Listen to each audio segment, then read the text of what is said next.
Hello नमस्कार, कसे आहात मंडळी? मजेत ना? मी पण मस्त आहे. घेऊन आली आहे तुमच्यासाठी ठरलं तर मगचा 25 मार्चच्या एपिसोडचा रिव्ह्यू. कालचा एपिसोड तर पोट धरून हसायला लावणारा होता. आता अर्जुनने सायलीला खूप मोटिवेट केलं होतं की तुम्ही मिसेस सायली 2.0 आहात, जा काहीतरी करा आणि त्या प्रियाला तिच्या रूममध्ये पाठवा. आता सायलीला काहीतरी भन्नाट सुचलंय. आता सायली येते तिच्या रूममधून खाली. प्रिया डायनिंग टेबलवर अश्विनची वाट बघत असते. आता ती आल्या आल्या प्रियाला म्हणते, काय गं झोपली नाही असून? अगं डोळ्याखाली काळी वर्तुळं येतील ना, आणि नव्या नवरीला ती चांगली नाही दिसणार. प्रिया तिला मोठ्या तोऱ्यात म्हणते, उगाच काळजी करायची काही गरज नाहीये, तुला काय हवं ते घे आणि जा. प्रिया जेव्हा उद्धटपणे सायलीशी बोलते ना, तेव्हा अर्जुनला असं वाटतं हिला खाली जाऊन मारावं, पण तो जरा कंट्रोल करतो. आणि सायलीने तिच्या प्लॅनला सुरुवात केली. आता तिने भल्ली मोठी लोणच्याची बरणी आणली आहे, ज्याच्यात खूप सारं तेल दिसतंय. आता ती बरणी घेऊन ती डायनिंग टेबलकडे येते आणि म्हणते, प्रिया तुला माहिती आहे आज आम्ही दोघं एका ताटात जेवणार आहोत. एका ताटात जेवणार आहे म्हणे प्रेम वाढतं. तू नाही जेवलीस अजून? तेव्हा प्रिया तिला सांगते, काय ना की माझा नवरा डॉक्टर आहे आणि त्याच्यासाठी जेवायला थांबणं हे माझं कर्तव्य आहे. सायली म्हणते, ऐकलं मी मगाशी, पण माझ्यासमोर हे नाटक नाही केलंस तरी चालेल. दिवसभर नाटक करून दमत असशील ना तू. आता एक काम कर, जेवण कर आणि तुझ्या खोलीत जाऊन झोपून घे. आता प्रिया काही तिच्याकडे लक्ष देत नसते, म्हणजे तिचं लक्षच नसतं सायलीकडे. आणि सायली याचा फायदा घेते आणि ती तेलाची बरणी चालतं सगळं तेल ती प्रियाच्या ड्रेसवर सांडून टाकते. प्रिया जाम चिडून उठते. ती म्हणते, अगं तुला काही अक्कल आहे का? किती रेअर हँडमेड ड्रेस आहे, किती हजारो घातलेत मी याच्यासाठी. आता हा माझ्या कस्टमाइज ड्रेसवरचा डाग निघेल का? तेव्हा सायली म्हणते, सॉरी तू एक काम कर, आधी याला पाण्याने धुव आणि मग त्याच्यावर लिंबू मीठ चोळ. आता प्रिया त्याला म्हणते, तुला कसं माहिती? तेव्हा ती सांगते, अगं गृहिणी आहे मी, माझ्याकडे अशा छोट्या मोठ्या बऱ्याचशा टिप्स असतात. प्रिया म्हणते, हां बरं ठीक आहे, काय लावू म्हटलीस? तर सायली सांगते, लिंबू मीठ चोळ त्याच्यावर. आता प्रिया तिकडून रागात तर निघून जाते आणि निघता सायलीला बेअक्कल म्हणून जाते. आता अर्जुनला कळलं, अच्छा हा प्लॅन होता का हिचा.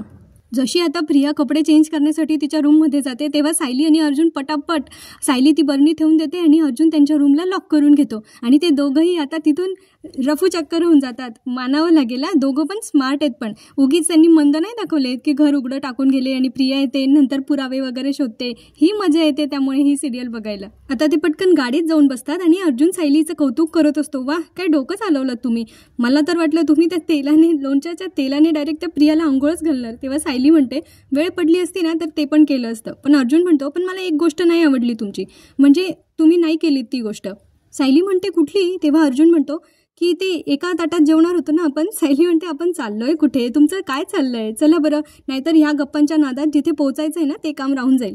पण अर्जुन म्हणतो, आपण जिथे जाणार आहोत ना ते काम तर होणारच आहे आपलं, पण आपण एका ताटात कधी जेवायचं? तेव्हा सायली आता त्याला टाळून देते हसून. अर्जुनला मात्र फुल गॅरंटी आहे की आज त्यांना तो पुरावा मिळणारच आहे, म्हणजे ती कार्बन कॉपी नक्की मिळणार आहे. बघूया पुढे मिळते की नाही ते. पुढे आता प्रियाची फजिती बघा तुम्ही.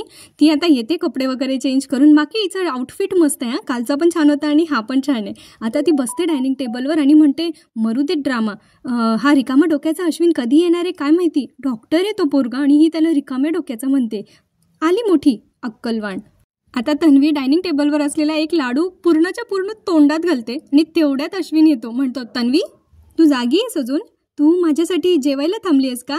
तेव्हा ती फक्त असं इशाऱ्याने मान हलवते, पण तिच्या तोंडातला लाडू बहुतेक तिच्या आता घशात अडकला आहे आणि तिला त्रास होत असतो. अश्विन तिच्याकडे बघतो, तन्वी काय होतंय का? आणि त्याने जे तिला मारायला सुरुवात केली आहे पाठीत गुद्दा, आई ग धप धप. तेव्हा तन्वी त्याला म्हणते, थांब बाबा. आणि ती फोन घेते, काहीतरी मेसेज टाईप करते आणि अश्विनकडे फोन देते. तिने त्यावर टाईप केलेलं असतं की मी लग्नानंतर पहिल्यांदा तुझ्यासाठी जेवायची थांबली आणि तू नेमका आजच उशिरा आलास. आता अश्विनला तिचा फार पुळका येतो. म्हणतो, किती गोड म्हणून रागवली आहे का माझी बायको? अगं माझं शेड्यूलच असं असतं ना, मला काही करता येत नाही. पण आत्ता मी पटकन वर जातो, फ्रेश होतो आणि लगेच खाली येतो, मग आपण दोघं एकत्र बसून जेवूया. अश्विन गेलाय फ्रेश होण्यासाठी, तोपर्यंत प्रियाने उरलेला तोंडातला लाडू पटापट संपवला आणि पाणी पिऊन पिऊन तिने तो अक्षरशः ढकललाय घशात. प्रिया आता सुटकेचा श्वास सोडते आणि मग म्हणते, आत्ता वाचले, पण जोपर्यंत तिजोरीच्या किल्ल्या माझ्या हातात लागत नाही ना तोपर्यंत मला हे नाटक करावंच लागणार आहे. म्हणजे मी किती चांगली आहे हे मला दाखवत राहावं लागणार आहे. बिचारी एका दिवसातच तिच्या ह्या नाटकाला कंटाळली आहे. पुढे पुढे अजून किती मजा येणार आहे, बघत राहा बरं का. इकडे सायली आणि अर्जुन पोहोचले त्या बुटीकच्या इकडे. आता ते दोघं गाडीतून बाहेर निघतात आणि मग सायली म्हणते, आपल्याला कुलूप तोडून आत जायचंय का? तेव्हा अर्जुन म्हणतो, नाही, कुलूप तोडलं ना तर आपल्यावर चोरीचा आळ येऊ शकतो, त्यामुळे आपल्याला दुसरा काहीतरी मार्ग शोधावा लागेल. तेव्हा सायलीला आठवतं की त्या दिवशी ते बुटीकला गेले होते तेव्हा आतमध्ये तिने एक खिडकी पाहिली होती जी उघडी होती. तर अर्जुन म्हणतो पण आत्ता ती खिडकी बंद असेल, मग आपण त्या खिडकीला उघडण्याचा प्रयत्न करून आत जाऊ शकतो. त्यांनी ती खिडकी कशी उघडली ते तर नाही दाखवलं, पण ते दोघांनाही आता यात यश मिळालंय. खिडकी उघडून ते आतमध्ये गेले आणि त्यांनी रजिस्टर चेक करायला सुरुवात केली. आता दुसरीकडे प्रिया आणि अश्विन जेवण करताय. प्रिया अश्विनला म्हणते, अश्विन पोटभर जेवलास ना? अश्विन म्हणतो, हो. भाजी तर काय मस्त झाली होती, तू केली होतीस? तेव्हा प्रिया सांगते, हां म्हणजे विमलताईंनी मदत केली होती, त्यांनी भाजी चिरून दिली, फोडणीला टाकली आणि मग बाकी भाजी मी केली. आता चिरणं आणि फोडणी देणं याच्यापेक्षा अजून व्यतिरिक्त काय असतं भाजी करण्यामध्ये?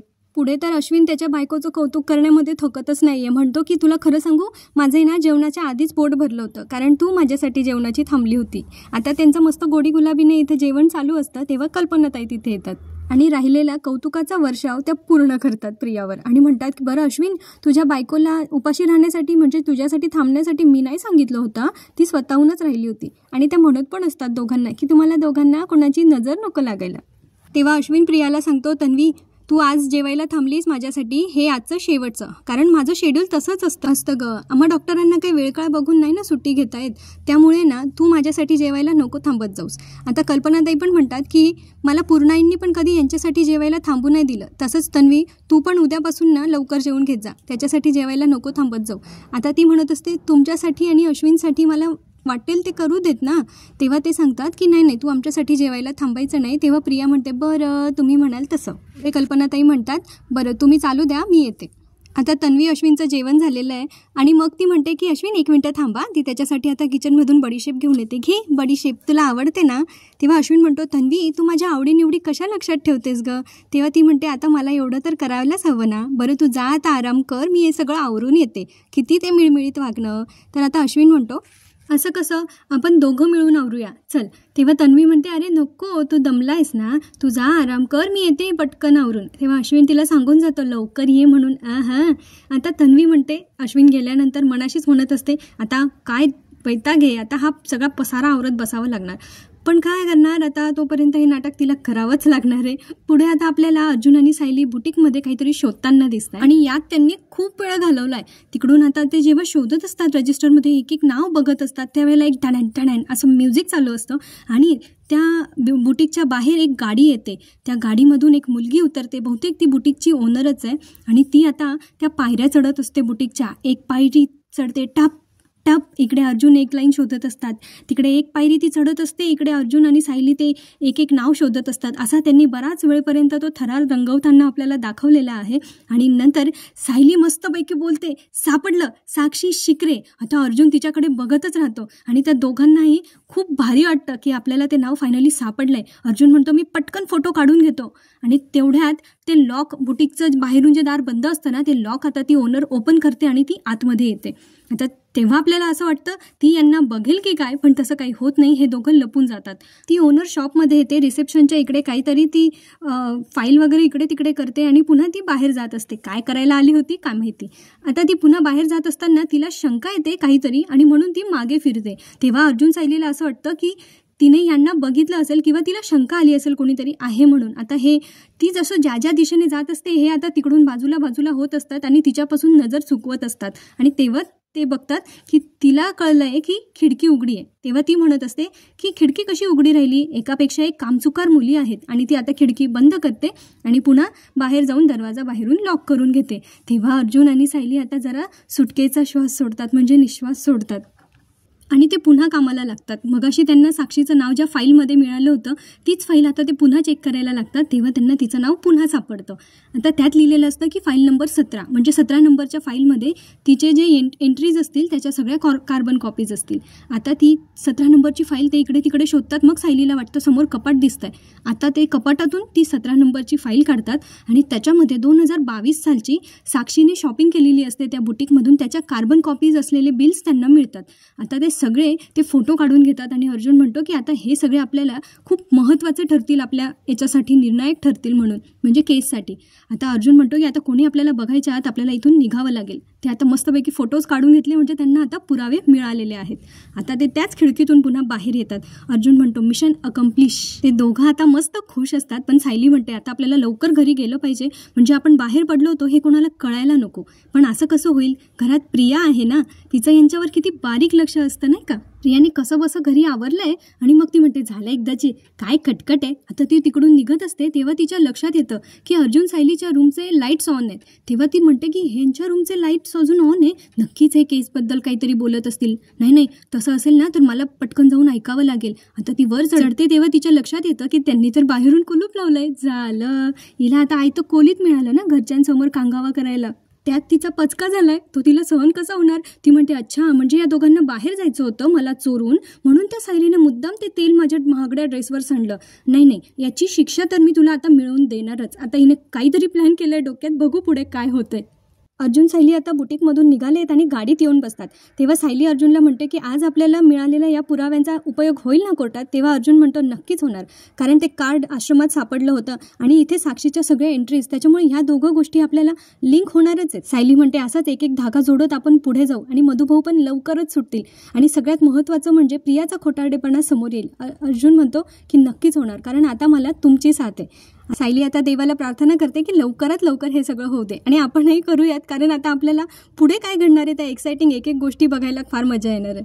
सुभेदारांच्या घरी बघा, एवढ्या रात्री या प्रियाने सगळ्यांना उठवलंय वाटतं झोप. सगळे हॉलमध्ये जमले आणि प्रिया आगीत तेल होतीये की कुलूप, सायली यांनी अर्जुनच्या रूमला कुलूप लावलंय, हे घर आहे की जेल आहे. आता अश्विनला जरा शंका येते. तो म्हणतो पण तू एवढ्या रात्री तन्वी त्यांच्या रूमच्या बाहेर काय करत होती. तेव्हा ती म्हणते की मी ना आईंना मी गुड नाईट म्हणायला गेले होते. आता तसं बघायला गेलं तर यांनी विचार करायचा होता, मगाशीच कल्पनाताईंना येऊन गेल्या, भेटून गेल्या, गुड नाईट म्हणून गेल्या, मग ही का गेली होती परत गुड नाईट करायला. पण सगळे मंदबुद्धी आहे, कोणाच्याच लक्षात नाही आलं. प्रिया पुढे म्हणत असते माझं जस्ट लक्ष केलं तर अर्जुन सायलीच्या दाराला कुलूप होतं खोलीच्या बाहेर. असं भरल्या घरात कोण कुलूप लावतं, भरल्या घरात काय संबंध आहे. कल्पनाताई बोलल्या, म्हणतात ह्या मुलीला काही कळतं का, हिच्यामुळेच तो बिघडत चाललाय. पूर्णाई म्हणतात हल्ली जरा जास्तच विचित्र वागायला लागलाय अर्जुन. तर अश्विनला शंका येते की इतक्या रात्री ते गेले कुठे. तेव्हा प्रिया म्हणते बघ ना अश्विन, नवीन लग्न आपलं झालंय आणि बघावं तेव्हा हे दोघं बाहेर भटकत असतात. आता प्रियाला कोणी अडवलंय का, जायचं ना भटकायला. तेवढ्यात सायली अर्जुन घरी येतात तर पूर्णाजींचा अभिनय बघा बरं का. त्या म्हणतात आलात या, धर्मशाळेत आपले स्वागत असो, कारण सांगून जायला आणि वेळेत घरी यायला हे काही घर नाहीये नाही का. तेव्हा अश्विन म्हणतो पूर्णाजी तू उगाच तुझा सार्कॅझम यांच्यावर वाया घालवू नकोस. कल्पनाताई म्हणतात तुम्ही तर मनमानी करायचं ठरवलंच आहे, होळीच्या दिवशी पण न सांगता गेला होतात आणि आज पण न सांगता गेलात. तेव्हा पूर्णाजी म्हणतात तुम्ही असे अचानक घराच्या बाहेर गेल्यानंतर कोणाला काळजी वाटेल, आम्हाला काळजी वाटेल असं नाही का आलं तुमच्या मनात. तेव्हा अर्जुन म्हणतो नाही, अजिबात नाही, कारण दिवसभरात आमचा तुमच्याशी कसा संबंध नाहीये हे तुम्ही आम्हाला ऐकवत असतात, त्यामुळे आम्ही घरात नसल्यामुळे तुम्हाला फरक पडणार आहे ही गोष्ट नाही वाटली मला. कारण कसं आहे ना, हल्ली तुम्ही आम्हाला कधी आपलं मानता आणि कधी पर्क करता हेच माझ्या लक्षात येत नाही.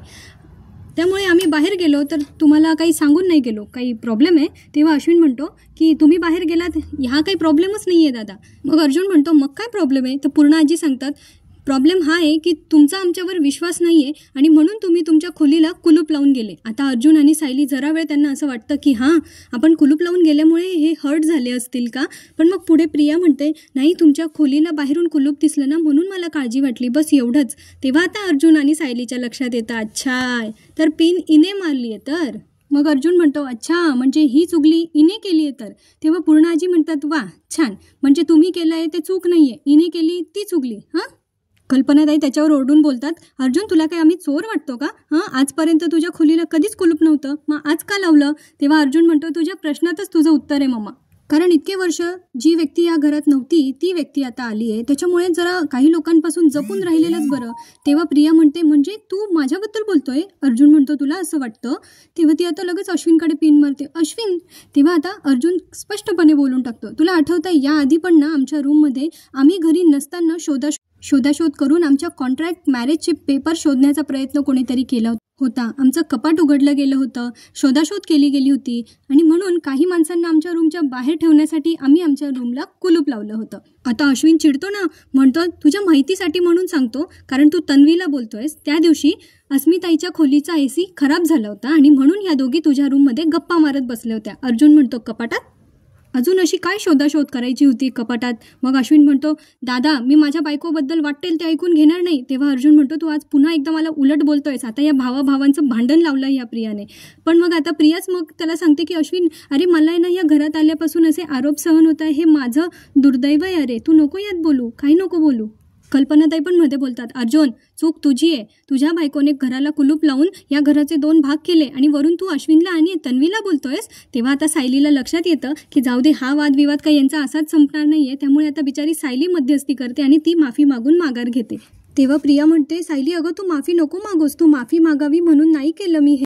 तेव्हा सायली पण प्रियाला मस्त उत्तर देते की आज तू हे सगळं केलं नसतंस ना तर आम्हाला कळलंच नसतं की आमच्या घरात असण्या नसण्याने या आमच्या माणसांना फरक पडतो. म्हणजे यांना आमची काळजी वाटते हे तुझ्यामुळेच आज सिद्ध झालंय. आमच्या खोलीच्या दाराला कुलूप लावलं गेलं म्हणून जी माणसं दुखावली जातात ती आमचीच माणसं आहे हे तुझ्यामुळे सिद्ध झालंय. आता प्रियाला परत वाटलंय की परत माती खाल्ली आहे. पूर्ण आजी त्यांना हात जोडून विनंती करतात की चला सगळ्यांनी आता झोपायला चला आणि तुम्हाला ज्या गैरसमजात राहायचंय ना त्या गैरसमजात राहा तुम्ही आणि उपकार करा आणि रोज नवीन नवीन तमाशे आता नका करू आणि यापुढे हे खोलीला कुलूप लावण्याचे प्रकार घरात झाले नाही पाहिजे. आता पूर्ण आजीला पण कळायला हवं होतं. खरं तर ते कुलूप लावून गेले होते, येऊन ते झोपले असते. खरा तमाशा तर प्रियामुळे झाला ना. एवढ्या रात्री सगळ्यांना उठवायची काय गरज होती हे सगळं सीन क्रिएट करण्यासाठी. बरं आता सगळे चालले गेले आपापल्या रूममध्ये. अर्जुन सायली एकमेकांकडे बघतात आणि आता इथे आजचा एपिसोड संपतो. पुढच्या भागात काय होतंय बघूया. सायली स्वयंपाक करत असताना प्रिया तिला हाताला धरून बाहेर काढते आणि सांगते की हे बघ तुझी किचनची वेळ अजून सुरू झालेली नाहीये. तेव्हा सायली चिडते आणि म्हणते, चांगल्या घरातल्या सुना अशा वागतात का? तर प्रिया सांगते, तू मला नको सांगू चांगल्या घरातल्या सुना कशा वागतात ते. तुला तर या घरातली सून मानत पण नाही. आणि दुसरीकडे आपल्याला असं बघायला मिळतं की अर्जुन सायली आता केसचा नव्याने विचार करताय. अर्जुन असं म्हणतो की आतापर्यंत आपण हे समजत होतो की प्रिया खोटं बोलली. आता प्रियाने खोटी साक्ष का दिली याचा अर्थ असा होता की ती मैपतसाठी आधीपासून काम करत होती. आता खुनाच्या रात्रीबद्दल मधुभाऊंनी वेगळं स्टेटमेंट दिलंय आणि प्रियाने वेगळं स्टेटमेंट दिलंय आणि याच्याने आता हे सिद्ध होईल की त्या रात्री काय घडलं त्याबद्दल खोटं बोलणारी व्यक्ती आहे. तेव्हा आता सायली म्हणते, प्रिया मधुकर यांच्या हाती आता भन्नाट काहीतरी लागलंय जे आपल्याला पुढच्या भागामध्ये बघायला मिळणार आहे. तेव्हा पुढचा एपिसोड अजिबात चुकवू नका. व्हिडिओ आवडला असेल तर लाईक करा, शेअर करा, चॅनलला सबस्क्राईब करा. पुन्हा भेटूया अशाच एका व्हिडिओमध्ये. तोपर्यंत हसत राहा, खुश राहा, आपली आणि आपल्या प्रियजनांची काळजी घेत राहा. आयुष्य खूप सुंदर आहे, जगत राहा. धन्यवाद.